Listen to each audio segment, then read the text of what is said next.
Anthony B. Hatch was honored by being named the 2019 North American Rail Shippers Association Person of the Year. Tony has been a senior transportation analyst on Wall Street for over 30 years, starting at major financial institutions, Salomon Brothers, Payne Weber, and so on, prior to starting his own independent analyst consultancy at the turn of the century. Mr. Hatch's coverage has been focused on the freight transportation segment, particularly surface transportation. Mr. Hatch is known for his knowledge in the intermodal area where, where the various modes of freight transport converge, on which he has held several dozen specialized conferences prior to co-founding and co-leading Rail Trends in the 21st Century, the industry's most comprehensive conference. Mr. Hatch, when directly on the street, was named to various honor rolls, including the Institutional Investor and Wall Street Journal All-Star teams, and he garnered the top spot on the prestigious Greenwich poll. He is past president of the Motor Carrier Analysts Association, and his career highlights have been testifying before Congress on railroads starting in 1998, among other testimonies. And then to conclude, Mr. Hatch graduated from Harvard College with an AB in American History in 1982. He lives in New York City, enjoys baseball, real football, Harvard sports, in addition to history, politics, and sports cars. And with that, Mr. Hatch, if you would take it away. Thank you, Steve, and I apologize to everybody for the overlong intro. I keep adding to my bio, and I never seem to subtract anything. And that's great if you're a highly, decorated person, but if you're just me, it's kind of pretentious, so I apologize. I'm going to go down through my slides. I'm very honored to be here, and I look forward to hearing from all the other esteemed people on this list as we put this into archive form. So railroads in the age of disruption is sort of, an obvious topic, and I am still in lockdown in New York, and we're hoping for better days ahead. Let's see. The first slide, I'm going to just say this too shall pass, but it has been difficult, as we all know. We're talking about big topics here in the future of the railroad industry, but we have to come down to the smallest topics. Everybody stay safe, please. This is really the critical slide for me. And that is, I see 5, or you could argue 6 railroad competitive advantages that are sort of enduring and systemic, et cetera. And I know maybe some of my colleagues will disagree, but this is how I see it. And obviously there's a lot of ifs and givens here, right? And let's just talk about, double stack, a 16 or 20,000 TEU ship coming into LA Long Beach. The labor advantage, you can move, 200, 300 out of Prince Rupert containers in a single train with a 2-man crew. You've got to assemble that, of course, but once you're on the road, that compares to 200 to 300 truck drivers. We know about the recurring driver shortage issue. There's an enormous labor advantage given certain amounts of densities and amounts. There's obviously moving that train a huge fuel advantage. The AAR talks about it being a 4-to-1. That's sort of become the de rigueur go-to stat. It may not be super accurate anymore, but it's not far from it. With the fuel advantage comes an environmental advantage. The emissions efficiency is significant. I think it's also in the order of 3-to-1. And, in a time, our interest in climate and other things waxes and wanes with the economy, but it is, it's always at least 3 steps forward, a step back. So that is a huge advantage. Those 2 or 3 advantages are under serious attack. Not necessarily on purpose, as in I don't want to see railroads have this advantage, but by making trucks more efficient, either by electric vehicles or autonomous vehicles. There are serious large funded corporations like Alphabet and Tesla that are making significant progress here at attacking these. I don't think it's going to be tomorrow. There's hype every single day. In fact, 2 quick little anecdotes. One, Tesla, Musk himself said that his newest truck would end up being the suicide for railroads. And since I didn't expect the railroads to take this truck themselves and ingest it, I'm telling you, he meant homicide. And as of yet, there isn't a battery that goes far enough to truly hurt the rail industry, but they're working on it. The second thing that they were working on in terms of an electric truck was Nikola. I can't think of that without thinking of the old commercial for the Swiss cough drops. But when they photographed that truck rolling downhill and then made it look like it was moving forward, shows that there's still a lot of hype left in the story, but there's clearly effort being made to attack these. So the railroads must really look at the final three advantages they have. The infrastructure advantage is the biggest, in my opinion, and that's the moat they must defend through capital spending, through maintenance, through protecting their network from regulatory attack when that comes. This infrastructure advantage, as you know, the American Society of Civil Engineers, and I will rotate back and forth from talking about the United States and the continent. I prefer talking about the railroads as a continental issue, but the American Society of Civil Engineers gave U.S. infrastructure a D- in 2017. They have hinted strongly they're about to come out with a new report card this fall. It will not get a better grade. Railroads got a B, and that included the rolling stock, et cetera, of the commuter lines. So what once was a huge disadvantage for railroads of having to pay for their own maintenance of way and their own infrastructure, as opposed to the highways being built with tax help from the trucks, but being maintained by the public, that has turned around to an advantage. The railroads can spend when they see something coming, intermodal opportunities, crude by rail when it came and perhaps went. And it may not do this rapidly in the scheme of things, but over several years they can spend their money to meet opportunities to try to attempt things, whereas the trucking industry, now having a highway system built, must wait for political solutions that don't appear in the offing. So this is the critical infrastructure advantage. The other two are really sort of the pieces of the same coin. Railroads are in excellent financial condition. They do face existential threats from autonomy and other things, but they've never been in better financial condition as well as infrastructure condition. They have the money. If they have the will, and I'm sure we'll hear from some of the other folks on this, of things they could do with that money, but they have the money to do what they want to try to remain not just relevant, but critical in this environment. And their historic ability to reduce expenses in a known slowdown is an advantage. I will tell you that the huge infrastructure funds that have bought into the short lines, and at the same time as this conference is the short line convention, have basically looked at 2020 as proving out the stability of the financial condition of the railroads and their essential import to the nation, to the continent. Railroads, the one advantage of this horrible time we're in is we all saw it coming. Well, most of us saw it coming. And so from that time on, the railroads were able to ratchet down expenses. And in fact, they were able to ratchet them back up. I will show you some slides about that too. So moving on from that, I want to point out that when we talk about how to compare this railroad year, and we're talking about getting back to normal, whatnot, last year was not normal. It was not good. We had a lot of things going on, many of which are still going on. But we have created a USMCA or a NAFTA 2, but we really created and then partially solved an instability we caused amongst the trading partners of this continent, from which the rail industry is so critically important, or to which. That is still going on. Trucking over capacity last year was an issue. Precision scheduled railroading, which we can argue whether the railroads are doing for or to themselves. Weather impacts, which probably only get worse as time goes on. We expected this year, 2020, to be the new base year to really show what railroads can do, and it's hardly been that. So when we talk about, we're being 6% below last year was not a great year, just to remind everybody. I just want to show a couple of quick slides here to talk about this, show you they're slightly out of date now because I handed them in when I did, but it just gives you the pattern. This is carloads. I mean, look at the huge drop, right? The railroads were able to foresee this because it was a national or international news event. But if you look at this in intermodal, look at the rapid comeback. Intermodal has once again gone into positive territory year over year. If you look at carloads of vehicles, this is the most dramatic of all, because autos actually just stopped, right? Auto production, and then it's recovered. Now, 2020 was not expected to be a great year for autos. In the fullness of time, it was going to be the third or fourth best year ever, but we are off the 17.5 million peak from a few years ago. Still, the recovery is huge. But what I want to show you when we look at this shark tooth is the difficulty the railroads faced. And I'm not here just to defend them.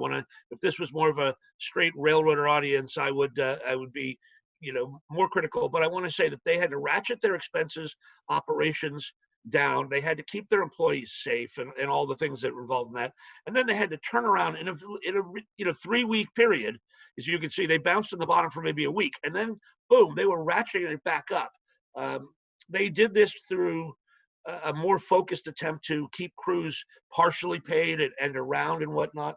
They resisted that element of my stakeholder group, the investment community. There is a portion, and I want to emphasize that, a portion that is short-term oriented, and you can hear in the third quarter calls when people will ask about the operating ratio in the fourth quarter. I mean, who cares? But they were able to resist this, and I think the railroads have done a pretty good job. They're facing criticism at the Port of LA and Long Beach, and there are other areas where they may be short of crews and power. It is a difficult time, and I would argue that if you took this industry of 10 years ago or any industry of 20 years ago to handle this kind of sawtooth would have been impossible. I have a couple slides on this to talk about what are the takeaways from the first half of the year. And as we go into this, I want to point out, the sawtooth, just a few points in here. One is the trade wars are not over. The deal with China at the beginning of the year was really a ceasefire on future price tariff issues. There's still $360 billion worth of Chinese goods under tariff. We've just recently removed tariffs on Canadian aluminum, as if Canada wasn't a good trading partner. We're in an unstable trade situation right now that has simply just been surpassed as a news item.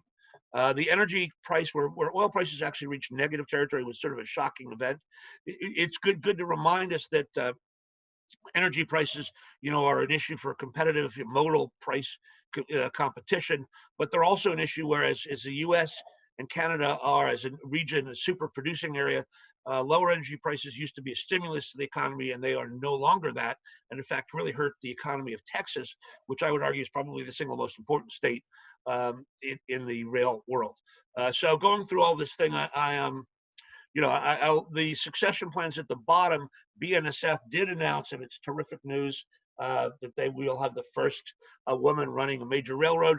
One could argue what took us so long, but Katie Farmer will do a terrific job. But we still have issues at CSX and Union Pacific and Canadian National, where the leaders are getting closer to their mandatory retirement, and we don't have obvious successors as we've often had in the past. And so that's just an issue to talk about in the future. Obviously, once again, I'm not trying to make light of this. What are the issues of the day? I guess we could put number one would be the election, but I won't get political here, and not all of you will hear this before that takes place. I'm going to go quickly through some stats for the quarter and the first half of the year and whatnot, just because I want to talk about the revenue hit here. The best revenue performance in the second quarter was a 9% decline. This was a major impact on the railroads. And if looking at over 2 years, however, again, I just want to remind you the comparisons. This was not going off against. It wasn't a January after Christmas. This was a January after a bad January. So looking at the themes that we're seeing with all this, clearly what we're really seeing is an acceleration of themes that were already in place. The shift towards higher levels of service within the commodity mix of the railroads has been going on throughout the century, and that is essentially the decline of coal, which you see has actually been accelerating, the increase of intermodal as a percentage of the total, the increase of e-commerce within the economy, which was up 45% in the second quarter year over year. I would argue that railroads can play this game, but they've got to continually get better. The continuation, and I would argue the success of PSR, whatever you think of this, thank God they did this in 2018 and 19 and not now, so they were able to use some of these techniques to run larger trains and whatnot. We'll talk about that more in the future. The downside of the success of precision scheduled railroading is the cult of the operating ratio, which is that portion that really focuses on short-term results. That's a very easy number. Wall Street says that we're all very sophisticated people, but we love a number that we can literally do in the back of an envelope. And that leads to fights over free cash flow. We've got the ongoing hype of technology, and it's not just hype, it's real. But every day in the business press is another story about a vehicle, or the fact that the state of Michigan is going to have an automated vehicle lane from Detroit to Ann Arbor, which I think is simply to get Michigan fans home after the game. So I won't go any further on this. We could talk about, I think I'll have a slide on M&A and how I think that rail consolidation is a value trap. This is just a slide for me to show that although you could argue the volumes are lower and so the work was less, but railroads clearly have gotten better. I would say that based on STB and AAR metrics, the railroads in 2016 and 17 were showing consistent, modest, but consistent declines in velocity and increases in dwell and declines in service capability for reasons I could never really get my hands on. This helped spur the Americans taking on the Canadian PSR model, and I think it has been successful. It may not have always been done the best way politically or to the benefit of all customers, at least initially. There's certainly the Hunter Harrison method of not just ripping off the Band-Aid, but punching you in the head and then ripping off the Band-Aid. But it's hard to argue that it hasn't actually done something. The operating ratio, again, I don't want to say you spend all the time on it, but the operating ratio increased over the quarter, obviously with that huge revenue hit. Nobody could do anything about it. But two railroads actually showed improvement, and BNSF's story was actually pretty significant as the only railroad to not undertake PSR officially, and as the railroad that apparently was, we thought, under pressure internally from their owners in Omaha as to why they were trailing their arch rival, also based in Omaha, in terms of operating efficiency. I would argue it was the mix of business that was the major cause, but the fact that in this past quarter they came within 10 basis points of the same operating ratio of a railroad with 2 years of PSR experience was pretty remarkable. The most important thing to show out of this is, look, year-over-year cash flow is up for, look at all those carriers in a pandemic. Capital expenditures were also up for, look at all those carriers in a pandemic. Now, for some of them, up, like at CSX, was up versus a pretty low year the year before. But it is important to show that a bunch of these, and CP just said the other day publicly that their capital expenditure plan had not changed one iota despite the pandemic, and that in fact they and all the railroads are saying they can get more done with longer windows, more opportunity. There is, every crisis has an opportunity, and one of the opportunities of having less traffic on your system is the opportunity to go out there and work on it more. Stock performance is not what we're here to talk about, but it is a snapshot of how the railroads are doing now. And you can see that they have consistently, beaten the S&P 500. Over time, at any 1 minute, stock prices are incorrect. But over time, they tell you that the railroads in the 21st century, in the time I call the rail renaissance, have truly improved themselves from a financial point of view, and from a period of near irrelevance, and if you go back to Staggers, near death. So dealer's choice, just to pivot a second here. Short lines, the pandemic did not slow down interest in short lines at all. There have been deals announced by Amtrak's Watco, which is really interesting, and RJ Corman. There are major opportunities in the marketplace today that we know of. U.S. Steel Lines, Pan Am, as well as rail lines in Wisconsin by the CN. I want to say a couple of things. First of all, there are new kinds of investors. Infrastructure firms have very cheap capital. They have very long-term horizons. They have, therefore, more modest return on investment expectations. They don't, unlike PE firms and others, they don't need to goose these companies up or radically change their debt structure. They're there. That stability is as big a thing they're looking for as anything else. Two things to talk about here. One is the Messina line issue between CSX and CN, a short line that was essentially being spun out of CSX and then purchased by a Class 1 in the New York Canadian border, held up by other short lines, perhaps for good reasons. I'm not commenting on it, but the fact is that the STB in a 2-to-1 vote voted to put restrictions that made the CN, so far anyway, walk away from the deal. Ought to be a shot across the bow for those people who think about consolidation. If we can't get the Messina line done, I don't see how UP CSX is going to get done easily. Second, when you look at Kansas City Southern and the infrastructure deal that was, sort of publicly leaked, I believe, by the funds and rejected, some folks said, why not bring in a Class 1, for example, Canadian Pacific. First of all, the infrastructure funds, Kansas City Southern is about as big as they can go, even in combination. The railroads are worth a lot of money. We're talking about, in the case of the two Western carriers, they're worth well above $100 to $150 billion in terms of market cap, not present and anticipated. So that's one issue. The second issue is if you brought in, say, a partner class one. Then again, you bring in the STB, which adds time, complexity, and risk. So there was a lot of misinterpretation, I think, in the marketplace about what could be done. The only caveat I held out that so far has not come true was that if there was a carrier, whether it's CP or someone else, who said, in 7 years, I want to take a look at adding the Kansas City Southern to our network, a deal with an infrastructure firm could have flushed them out because they would own this company for 12 plus years, and thereby take it off the marketplace. It did not, as of now, flush anybody out.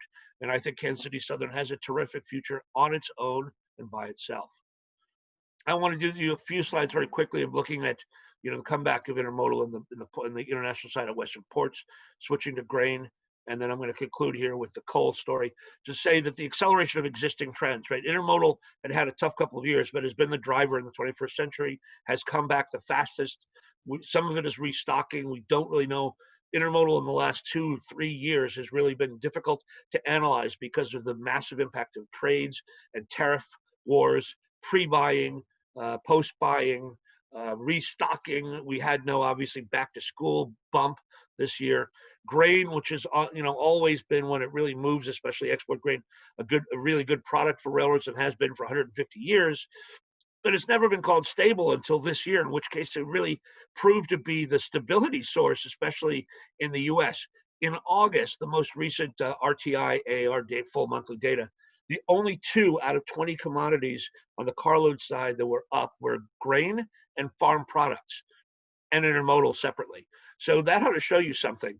Coal is falling, apart, as you can see. The EIA expects actually coal percentage to increase a few points next year because they expect higher natural gas prices. But if we see that occur, and while I have 2 felines in my lockdown house, I hate the phrase, nothing will be more of a dead cat bounce than an increase in coal as a percentage of our business. Coal, we've gotten bad news when one of the Murray companies again went Chapter 11. Arch and Peabody's proposed joint venture in the Powder River was rejected. This is, remains. This story has been over for years, like a boxer in the last rounds. It just doesn't know it. So taking a look at rail profitability and capital spending. Capital spending is critical to defending that moat that I've talked about. And clearly there's a correlation between rail profitability and capital spending, and I think it goes both ways. The issue I try to make to our shorter term shareholder sector, and again, most rail owners are not the short-term people you see criticized, in the investment community here, is that the increase in profitability is often tied to rail net income, as well as providing the cash flow to have that CapEx. I don't want to over-focus on the operating ratio. It's an important stat. It's just not the only one. But I would argue that you cannot see decreases in the operating ratio. You can do it quickly for 1 or 2 years through headcount reduction and whatnot, as you see through PSR in the first phases. But afterwards, you need to do things like reduce derailments. You need to increase fluidity. Those things often require capital, but you get a payback, and I'll show that in a second. I want to show again, and I show this to the investment community, this is an expensive business. You've got capital spending and you've got maintenance expenses. You've got to put them together. To be in this business costs money. And that is why we take a sharp pencil at products that do not make good return clearances. I would argue the railroads, like all businesses, often make penny wise, pound foolish decisions. Things that aren't good business today could be nurtured into good business in the future. But often when I hear the railroads are turning away business or they're not doing this or that, you point out this is what it costs to do business in the railroads, and that they need to have a return that justifies this expense. So the real correlation is between the return on investment and capital expenditure. It's really between anticipated future return on investment and capital expenditure, and that's of course impossible to measure. But the correlation here is extreme. I would just want to say that the growth of intermodal has been driven by capital expense, right? You have not only a more fluid system that can run consistently and faster, it's whatnot, but you have terminals and sidings and whatnot. The capital expenditure story and the impact on the operations of the railroad are inherent to anybody in the rail business.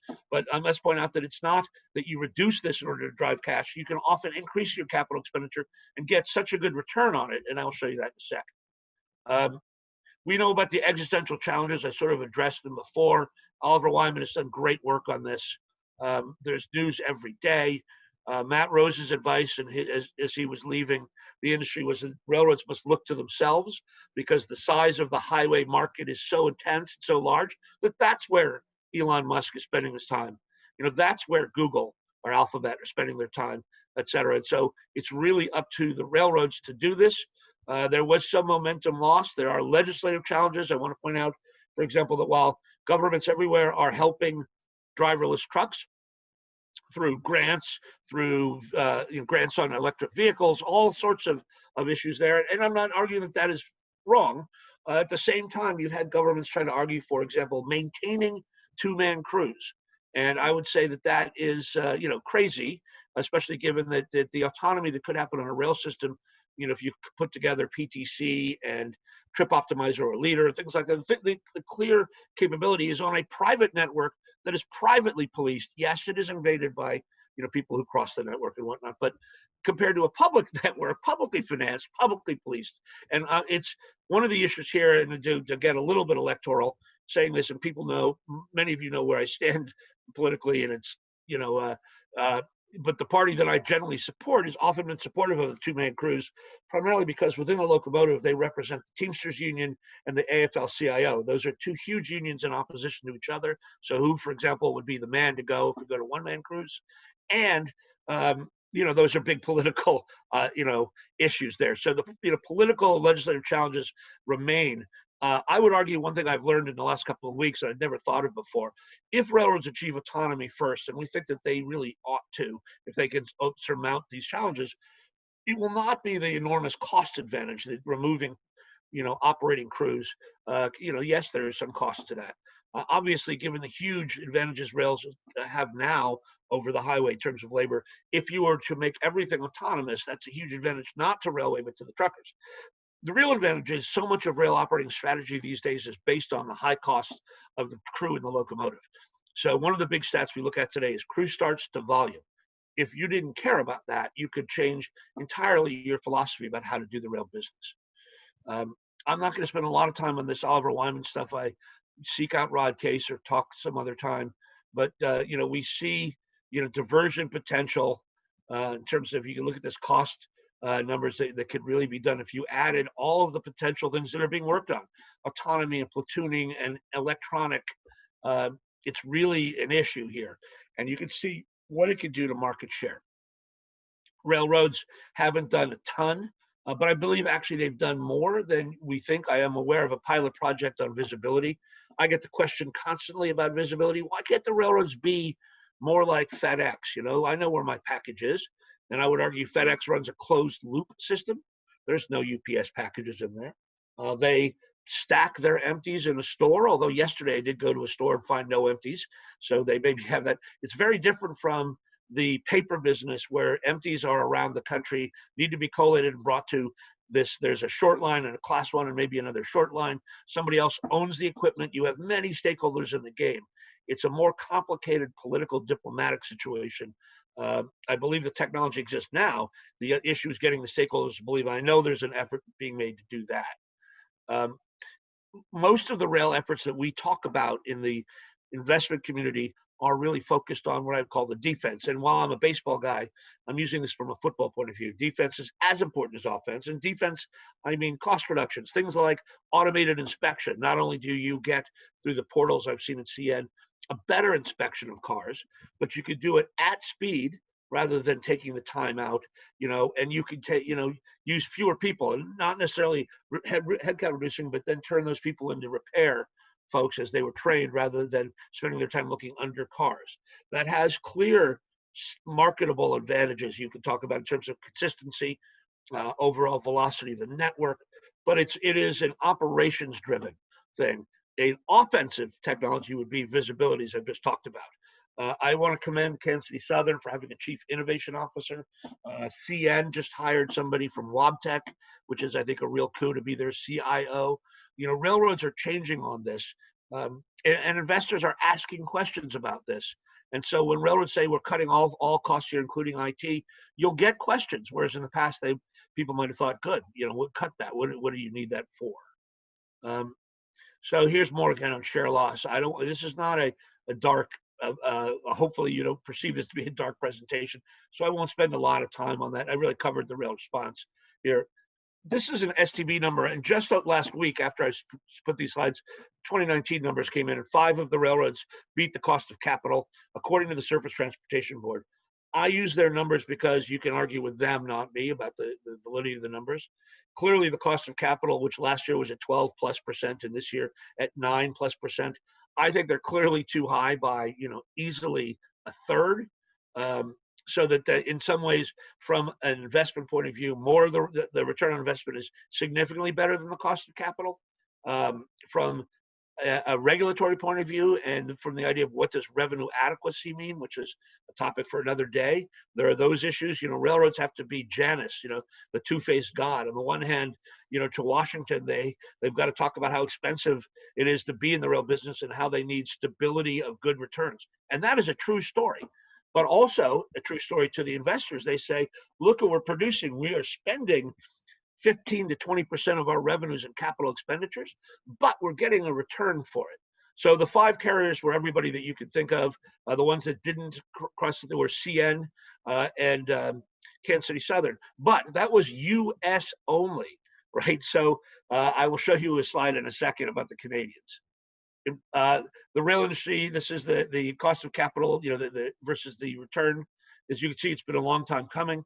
If you study that chart from Staggers up until the early 90s, with the exception of that 91 outlier year, which I believe was significant flooding and big problems in the middle of the country, which disrupted all rail transportation, you see a steady pattern of improvement that plateaued in the 90s to the turn of the century, and that plateau is rail merger period. Just another reason to think about this when you think about consolidation. And then we've seen an increase in the return on invested capital versus the cost of capital. To an investor, if you cannot get a return that exceeds the cost of your money, I mean, I've had people in the early days of this century, I would start a meeting with this slide, even before PowerPoint and a flip book, if you can remember, they would just walk out of the room and say, it's not worth it. Obviously, the glass being half full and half empty, the ROE story, according to Fortune, is not quite as positive.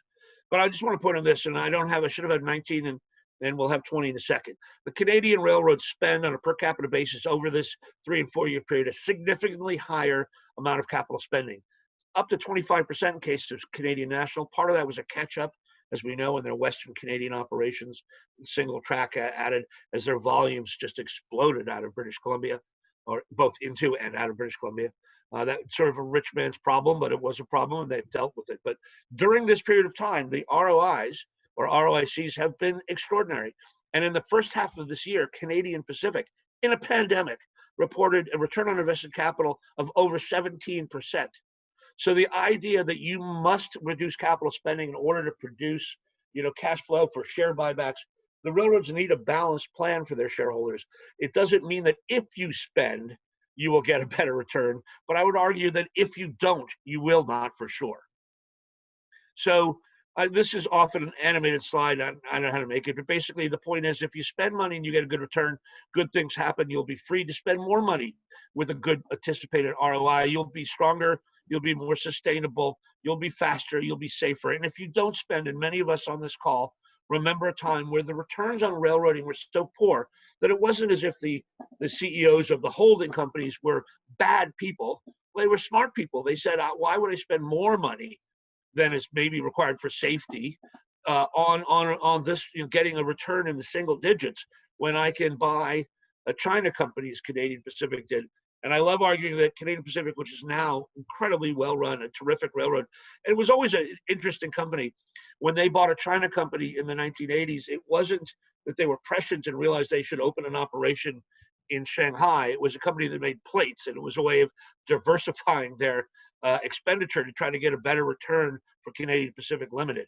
The pruning and getting down to the core railroad business that took place over the late 80s and really the 90s has created a new situation with an improved, set up the stages for the rail renaissance, but it requires constant gardening. So my second to last slide here is, this, what do we do in the future? Trade flows are shifting. I think nearshoring is oversold as a concept. and we have yet to get real stability, even with our Mexican border, in terms of political leadership on both sides of the border. And I follow that very closely. But clearly, we need to be aware the Canadian railroads, for example, have building up their lines to eastern Canadian ports to prepare for growth out of the Suez Canal. Railroads need to educate to their stakeholders that they need to spend to prepare for the recovery. That is, for example, using extra boards over furloughs, that maintaining buffer stock, whether it is in any of the assets they control, is necessary. That operating ratios should be improved, but that growth coming at higher service areas could have a very good return on investment, but not necessarily be accretive to the operating ratio. I think Canadian Nationals articulated this best, that they would rather have, have $1 billion of free cash flow in a $10 billion company than have a 50 operating ratio in a $2 billion company. And with that, I'm done with my presentations. Please pay attention to Rail Trends, the conference I run in November. It's virtual this year, sadly, as everything basically is. We hope to get back live, but we have 3 of the CEOs coming out of the Precision Scheduled Railroading mothership speaking. That includes J.J. Roy of Canadian National, the incredible Keith Creel, Canadian Pacific, and Jim Foote, who is our Railroad Innovator of the Year out of CSX. And with that, I'm done with the presentation. I don't know if we're taking questions now, or we'll do it later, or whether it's just another break for you guys to get a fresh cup of coffee. Tony, I think I may have led people astray that I thought you might have had to leave on the heels of this presentation. So, but if you can hang around. I have slotted a full hour. So, and because I speak very quickly and without having eye contact in a real meeting where I would know people were either getting up and walking away or falling asleep, I tend to read as quickly as and I apologize. So I've slotted time. If we could do questions right now, I'd be happy to take them, and I'd be happy to do it. Also, that my email address is there, and all the people who are speaking know how to reach me, of course. Okay, so anyone, please, the process that we've been following is to put those questions in the Q&A. If there are any for Anthony Hatch, any among the panelists, perhaps other panelists. Tony, this is Jim Blaze. Good afternoon. Hey, Jim, how are you? Pretty good for an old guy in his 77th year, with which as you noted, likes to use large fonts. What do you think the likelihood over the next 6 months, from the economy point of view, is secondary bankruptcies, much lower consumer spending, as a lot of discretionary spending by a large segment of the population just isn't there. If that continues to be a problem, how long do you think the recovery is going to take to get back for the carload service to where we were, let's say, in 2018, if that was the last good year? And I'm going to hold COVID-19 and say, okay, maybe we won't have a second wave. I'm taking that out of the equation just to simplify. So I'm just asking about the economy and on the demand side. So having no second wave, Jim, I would say there's a Yiddish expression here in New York all the time: from your lips to God's ears. I don't know how we can hold that out of the conversation, because unfortunately I anticipate we will get a second wave. But as with all the answers to this question here, this is beyond my area of expertise. I'm not a scientist, I'm not a doctor, and I'm not an economist. I got into the rail business having gone through the training program at Solomon Brothers way back when, without knowing, by the way, at the time, that being an analyst was so incredibly uncool. I thought I was the coolest person on the planet. But then I read the book about my training program, which is called Liar's Poker, by the great Michael Lewis, which that other people in the training program made fun of people like me. Luckily, not me by name. But anyway, as an analyst, then I like railroads because you had to know a little bit about everything, right? They carry automobiles, and how's the auto cycle, and what do tariffs mean on steel when that impacts, for example, auto production costs and construction costs. And you have to know about the ag economy, which I find fascinating, and I've never figured it out after 30 years. And intermodal and its ties to the consumer and all these things. That being said, I'm not an economist, so I don't know about this year. It's going to be very hard to separate my personal feelings out about what happens in November from this. I think we've had a very unstable trade year. The AAR says the trade is some 40% of the railroad business from a unit thing, and I think that significantly undercounts that. That was a 2014 number. They haven't updated it. It excludes Canada and Mexico, and railroad investors and railroads do not exclude Canada and Mexico. Right? CN and CP are very much at the forefront of our minds, as is Kansas City Southern. Also, it excludes the inputs, and the easiest example is corn to Mexico is counted, but fertilizers, in Nebraska are not. So what I'm saying here is this unstable, we don't know with the 2-year fight or 2.5-year fight to get USMCA done, and then to have further tariffs taken off and put back and whatnot. What has that done to reduced foreign direct investment in plants that would be moving product already in those countries? So what I'm saying is I think we need a period of stability, and this is the most unstable from a variety of reasons, including, unfortunately, viruses. So what do I expect? I don't see a great opportunity in the energy side. I see a great opportunity in transborder Mexican.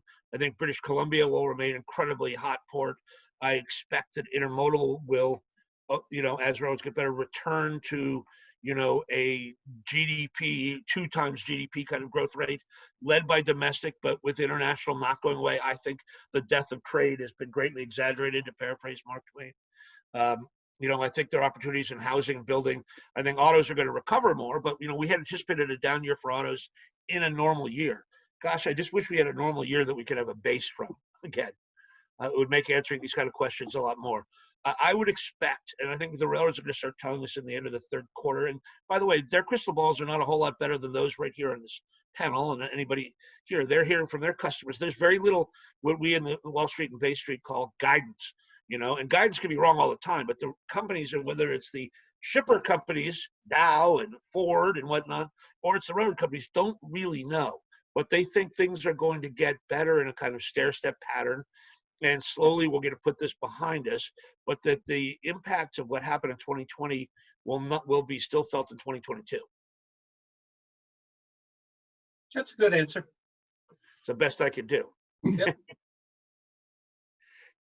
I do think things will get consistently better, but I don't think it's a straight line. And I do fear, and a lot of this is fear, right? As FDR said way back when, whether we get a second wave, people think we might. We may be self-locking down, spending less. We don't have a second stimulus package. I don't exactly know how that translates to rail volumes directly. When we finish restocking, will intermodal fall off a cliff because nobody is buying anything beyond basic household goods? I've been hearing really good stuff about products that go into home improvement. Will hobbies stop as the weather gets cold? I don't know. Thank you. Any other questions? Tony, John Green here. Hey, John. A question, as we're in this, a great presentation, by the way, as we're in this PSR environment for most of the class ones, and it means reduction in unprofitable lines as such, is there enough profit in those lines being spun off that you see the short lines becoming really a much stronger factor in the domestic market? So there had been thought that the short line, there would be a growth of class 1 sales of short lines. The initial, that was the initial fire of the short line movement in the 90s, let's say 80s, 90s. Class 1's getting on low density lines, and that really had stopped. And then when CSX went through PSR in Hunter's last year, they announced 6 line sales. They did not all go very smoothly. I would argue that in some part was the seller's fault, and some of the skills of how to package and sell lines had gone away because of 20 years of not doing it. I think most of the class 1s, I think there's a huge opportunity, and I wish all the class 1s would periodically review their lines for short line potential. I think to some degree they are afraid to do that, and that really started in the aughts when railroads began to grow a bit, and they thought, well, if I spin this line off and it gets an auto plant, I'm going to get fired. I think that there are lines that, I believe firmly in paper barriers. That is, I'm going to sell you this line or lease you this line, but we are partners in this.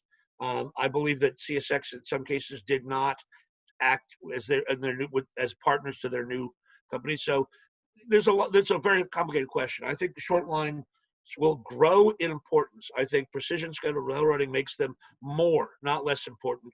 They have more work to do to act as that buffer in the first and last mile, to create, and pre-block trains.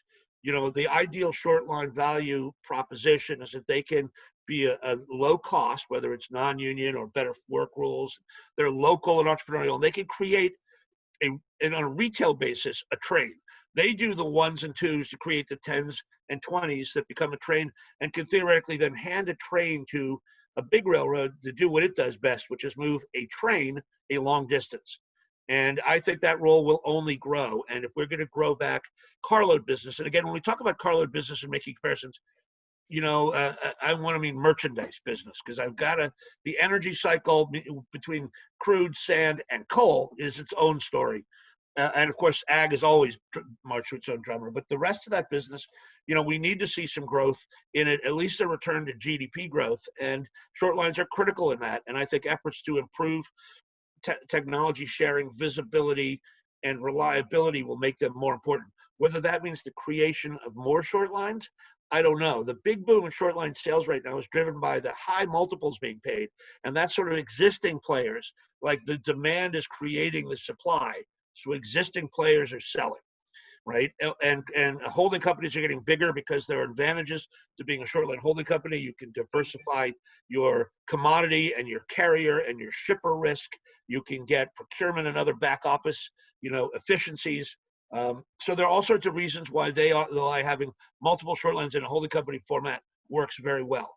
The idea of class one selling, I would like to see more of it, but we did see CN, which has not always been short line's best friend, offering up a package of very low use lines in Wisconsin.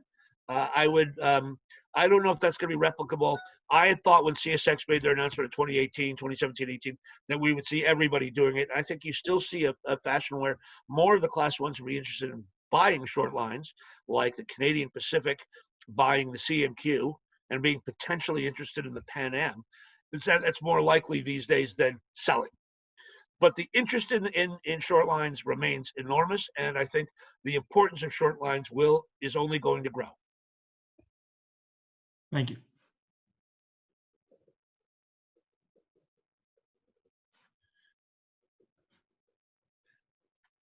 Steve, is there anybody else? Tony, can you see? I don't think you're on your monitor, are you? You can't see the questions in the chat group, can you? No, I've tried to start the video, but you won't let me. Somebody won't. Yes, I know, I'm joking, but it says, host is, but it's fine. You don't need to see my ugly mug. You just tell me what the questions are. Yeah, here, let me, okay. Could a positive business case ever be built for railroads to embrace renewable energy as a competitive advantage? There I am. Okay. Renewable energy in terms of what? Oh, so I'm not sure if you can read that, so I'll just read it again. I cannot, so Okay. still, so. It says, could a positive business case ever be built for railroads to embrace renewable energy as a competitive advantage? So if you mean as power, is what I assume you mean, and we have gotten that situation. You have the Florida East Coast using LNG. That's not renewable, but it's greener. I don't really know how to answer that question. We are looking at battery powered. The rail industry is testing or is about to test. I'm not exactly sure where we are. Battery powered locomotives that designed by GE Wabtec on the BNSF. I think that there's no reason that batteries get, have longer ranges and get better work on rail as well as they work on the highway. And in fact, rails have an infrastructure to repower, if that doesn't take too long. Whatever type of change of power unit, the railroad's ownership of their infrastructure allows them to have, simplistically, gas stations wherever they want to, right? They don't require another industry to help them.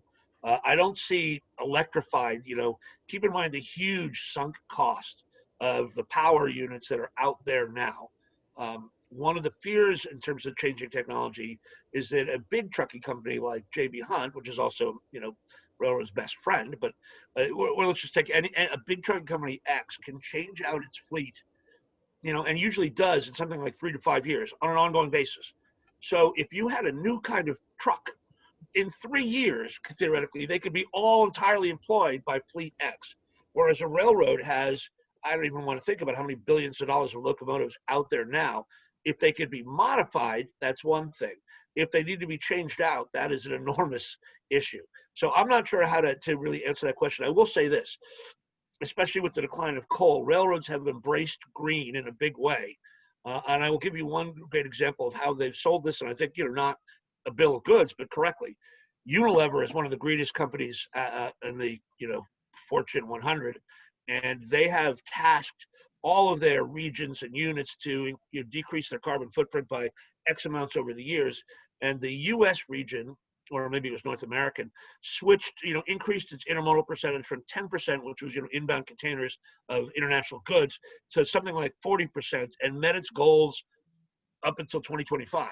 And so that, using that as an example, switching to rail right now improves the emission story everywhere. So it's kind of getting off topic of what I think the question out, but railroads are trying to embrace green. I mean, you can't, it's, they want to be on the right side of history, they want to be on the right side of the economy, but that's where we're going. Is there another question I can't see? Yes, there is, Tony, but I have to admit, at my retirement age now, it's a bit of an eye test for me, so I'm not passing it. I think all of us have that thing. I don't know if anybody else could read that.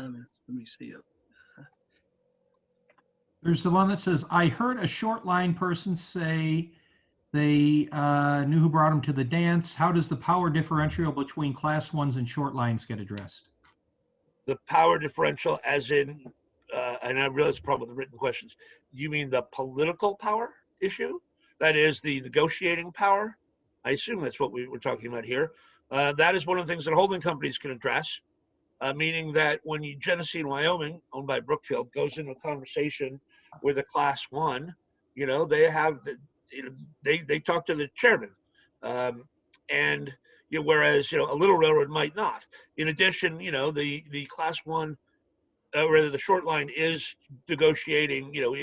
Has a customer relationship with a shipper, but it also is a representative of that shipper in the overall story. So in many ways, and I know this from Watco and others, which has a close relationship, for example, with Boise Cascade at multiple locations. So if Boise and Watco come in together to talk about a new opportunity, not necessarily to squeeze a class one, but to talk about something the class one will pay attention, because Boise Cascade is a big shipper. So, the answer is there's always going to be a size difference, and railroads have always, going back to the 19th century, used their size and their brute strength well. I once had an example that I hate to tell on myself of having a very much an off-the-record fun conversation with a bunch of folks at Conrail at a happy hour. I would travel to Philadelphia, and they talked about the problem with congestion in Chicago. And mind you, this is in 1991 or something. It's always been a problem. And they said we should do more business, interline business through St. Louis. And I said, we're just having beers and talking about stuff, and I was really learning about the industry as a very green young analyst. And I came back, and in a report later that week, I put a bullet point out that said Conrail is going to move more business out of St. Louis and Chicago, and thereby divert traffic and help alleviate the Chicago congestion problem. And I got a phone call from the chief financial officer of the Union Pacific, who I'd only met. He was a very imposing guy. His name was L. White Matthews III. And L. White Matthews III hadn't paid a lot of attention to this, 28-year-old analyst, greenhorn, and said, but I was so excited. He said, Tony, would you like to have lunch? And I said, yeah, that would be terrific. When? He goes, now. Like now. So I got over to Park Avenue, where their headquarters was back then. And he looked at my report because I see that you think we're going to do more business out of St. Louis as we interline east to west. I said, yeah, it made sense. Conrail. He said, and I can't swear on this, but keep in mind, this is a person who I thought did not know how to swear. He was so regal, but proved to me that he could swear like a Marine in combat. And he said, that pissant little railroad does not tell us where we interline. We tell them. And it was a lesson I will always remember. And that lesson extends to some degree with the relationship between the short lines and the class ones. It can change when that pissant little short line brings in Boise Cascade. It can change when we all understand that this is for the good of everybody, and working better together creates more volume and more business at a time when, as we get to, and I didn't really cover this, PSR 2.0, best exemplified by what Canadian Pacific said. After you've fixed your engine, cut your costs, focused on your operating ratio, you run out of opportunities there that without eating muscle, and you can argue about whether that's happening, you need to pivot to growth. And when you pivot to growth, all of a sudden you shouldn't be treating your short lines as pissant little railroads, but as partners in growth opportunities. And while Elliott Matthews has a distinguished career and was really just trying to be illustrative, I do not mean to demean him. He was terrific. Ultimately, it was a lesson that says that you can't take everything at face value, and I learned it, and that size and density and critical mass matter, but so does growth. And I think ultimately, with all these things we hear about from people saying railroads don't want to grow, they're going to want to grow.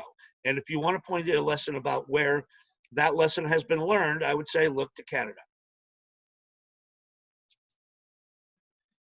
Tony, this is Jim Blaze. I got another question for you. Sure, Jim. One of the major class ones, as you know, very quickly recently exited the reefer carload business. Yeah. Is there a lesson here from your point of view? There is from my economic point of view, but I'm wondering from your point of view. Does this suggest that the railroads have real trouble organizing, selling, and logistically handling certain complicated commodity groups, and therefore maybe they should just be the wholesaler and not the retailer? Well, any observations? Jim, that's been the argument before. That's why there are intermodal marketing companies out there, you know. Right. And I think that there are times now when people regret the decisions made then, and people make short-term decisions. You know, this has been a difficult time, and that railroad is going through PSR and through COVID-19, and you know, that chain, you know, multiple rail chains are difficult, and that's been an argument for consolidation. I don't think the risks of consolidation outweigh the ability through technology and change mindset to handle those problems. In addition, you had a high amount of capital costs. I mean, if the railroads had a fleet of brand new reefer boxcars or containers, a full fleet, they would take huge share tomorrow. As you know, that's expensive equipment. Right. You know, what is the chicken and how do you start that up? I was very disappointed about that news that you're referencing. I don't have all the numbers to make the case. You know, we both have a feeling about it, but we don't know about whether that was smart or not. Railroads sometimes make decisions in the heat of battle that are often short-sighted. Some of their investors are short-sighted, but I would argue overall that's not true. And hopefully, you know, we'll see restoration. There are still companies like Tiger Cool and others out there that are trying to compete in that marketplace. And it is, you know, it's funny to look at a marketplace that was essentially invented by the rails, right? The whole octopus and Southern California vegetables moving to the East Coast markets, and, you know, moving Diamond Jim Brady's oysters into Kansas City for the saloons there, right? This was all rail business, and now none of it is, or very little of it is. Again, the Canadians have made an extended effort to bring this cold supply chain into focus. So, you know, and any decision made once is not, you know, irreversible. You know, there's capital involved in shutting, you know, and all that. But again, I would point to the north and say, look at both CP and CN and the efforts. So one of the acquisitions, CN has been a real leader at buying things offline in order to feed the beast, as they call it. And one of them was an intermodal company specializing in the cold market chain, you know, in Western Canada, which was their efforts to drive that business. And if you think about, you know, exporting stuff into Asia, you know, produce and whatnot, I mean, all sorts of opportunities exist. And I think the market is there. The question is, how do you get around it? The Canadians have an advantage of having a lot of closed loop business, you know, which is the argument for consolidation. Again, I'm not arguing for it. There's no reason, given technology today, that closed loop can't be matched very closely by alliances. It has rarely been done, but I would argue it has. If you want to say where it's been done, look at J.B. Hunt moving goods from, you know, 53-foot containers from Los Angeles, you know, to New Jersey on 2 railroads, you know, restuffing 40-foot boxes and getting them on. Intermodal works that way. UPS works across the nation that way. They don't just work and a closed loop. There should be no reason other businesses can't. They have in some cases, but not, in rare cases that has to increase. So there's X thousand of these cars that cost, I don't know, arguably a brand new reefer costs you $300,000 instead of $120,000 for a regular car. So that's a lot of assets that's just sitting there being unused. Any rumor? The model there, I agree with you, and I can see, that people have kicked that tire or are going to or will. Right. And I would love to see them brought back. The original model, as I understand it. And there's a great television program on it called Extreme Trains that covered that and showed you how they moved cherries, into my house in New York City.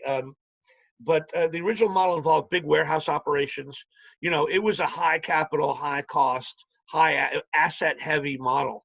And, Canadian railroads think about things like that now because they're in a more advanced stage of thinking. PSR 2.0. Right. They are willing to do, owning warehouses is not the classic rail model, which is, focusing on wholesale railroading. And in a time of other stresses, my guess is it didn't make the cut. I don't know the numbers again. I wish it did make the cut.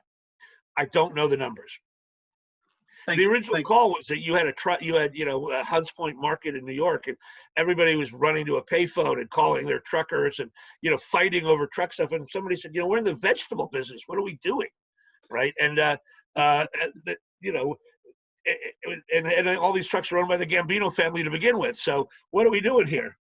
But if somebody could figure out how to do this, then there's a growth opportunity. But is that internally managed, or is that got to be done with one of these JB Hunt type partnerships? But that's not clear. But the internally managed, we've got Canadian National leading an internally managed effort.